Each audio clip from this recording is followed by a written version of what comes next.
Good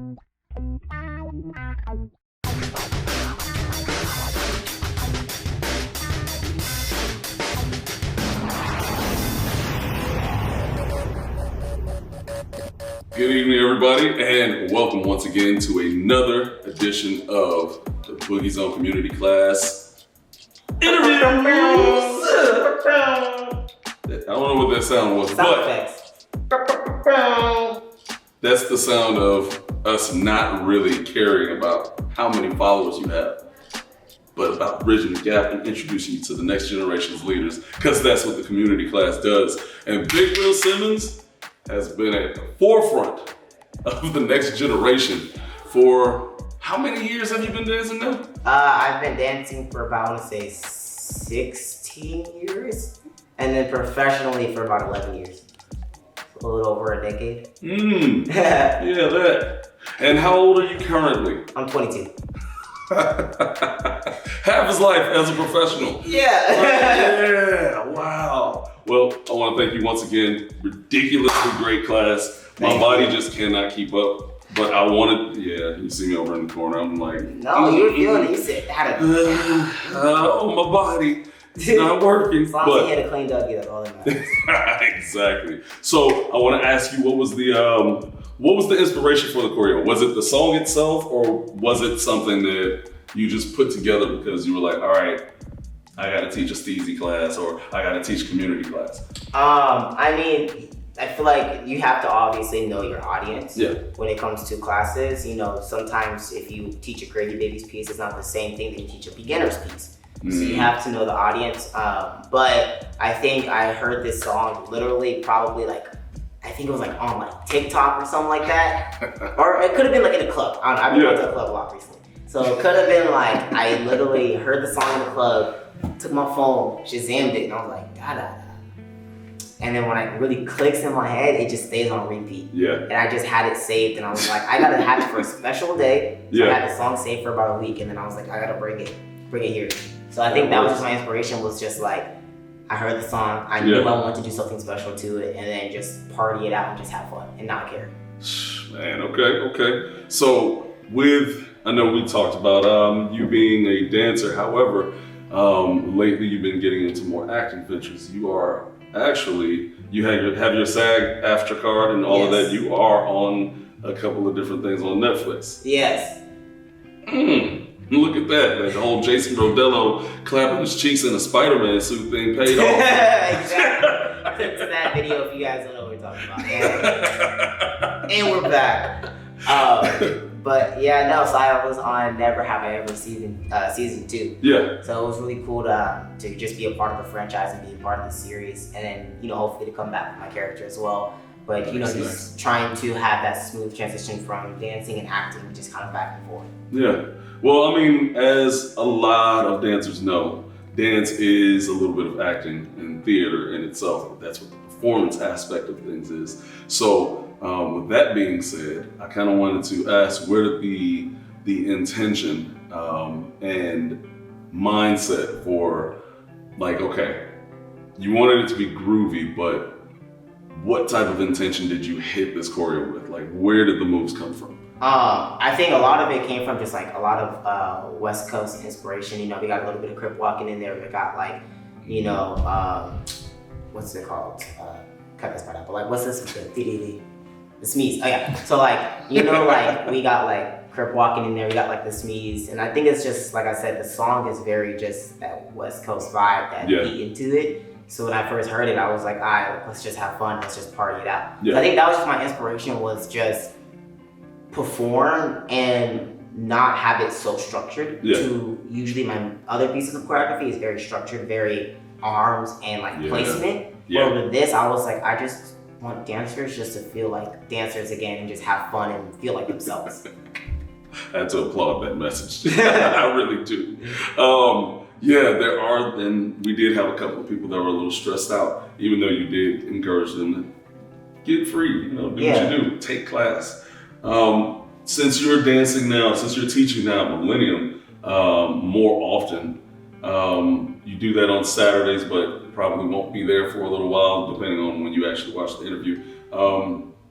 what do you notice from the community class and your classes at Millennium? Like, what's the main difference that you can tell? I think the main difference is just the fact that, well, the word itself, community, everybody's very just supportive and it's not very selfish.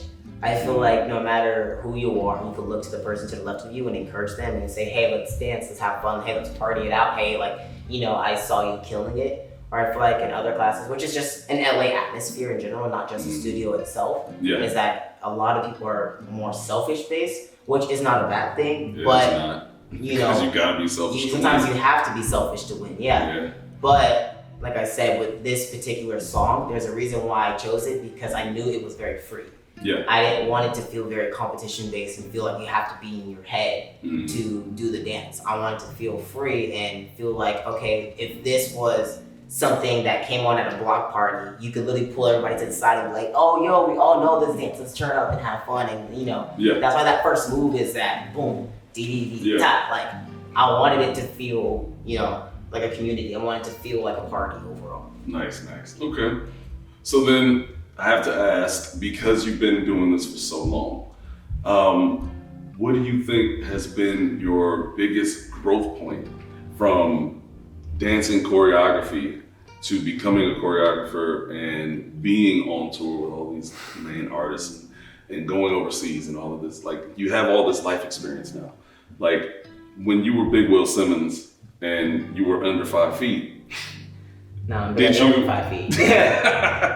I mean, did you think that you would get to this status? Well, yes and no in a way, because, you know, I've always, at the end of the day, you have to believe in yourself. Yeah. And if you don't see yourself going to a certain status, then it's like you're already putting yourself in a failure position in my head. So yes, I did see myself, you know, getting to these certain positions, getting to myself to see these choreography jobs and the teaching and the traveling on stage and stuff. Yeah. But I'm not done. You know what I mean? The moment I get there, I'm like, all right, what are my new goals now? Yeah. All right, what's the next height? What's the next level that I can get to? I'm never satisfied. Yeah. And, you know, sometimes I have to slow down and just sit the moment and be grateful with what I have instead of always wanting more. But that's what keeps me there. That's what keeps me hungry. That's what keeps me going. It's just that, okay, now that I'm here, I knew I can be here. So now I know I can be somewhere else. Yeah. So now let me get to somewhere else, you know? Nice. Okay. So then, last question before your hard hitter.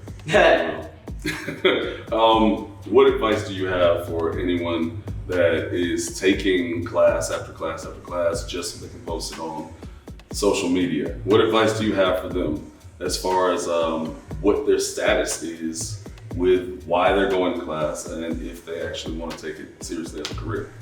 I think the main thing is that I feel like, because I used to be the same way too, so I can speak from experience, especially growing up, you know, in front of a camera, in front of so many numbers on social media, is the fact that if you're doing it just for the views, you're gonna automatically set yourself up for failure. Because if you do something that you're so passionate about and you're thinking about other people's validations and their likes and their comments to please you, and for example, if you don't get that, which it may not even be just you, it could be just the Instagram algorithm. We know how messed up that is some days, you know? So if you happen to post it on a bad day, there's no comments or no likes, no views, you're gonna, you know, disencourage yourself.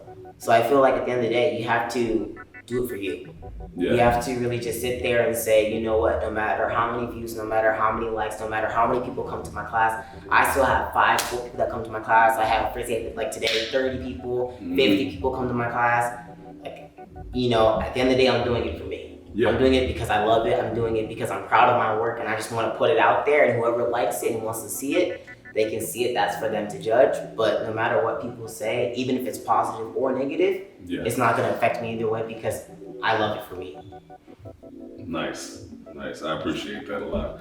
It comes from the heart. That's what it sounds like. It's just a very pure thing because I've came from that place of depression where I used to need other people's validations to be like, oh yes, like, you know, I got 80 comments, that means I did great. And then my next post is like the one where I'm like, this one's gonna go like viral. This one's gonna get so many views.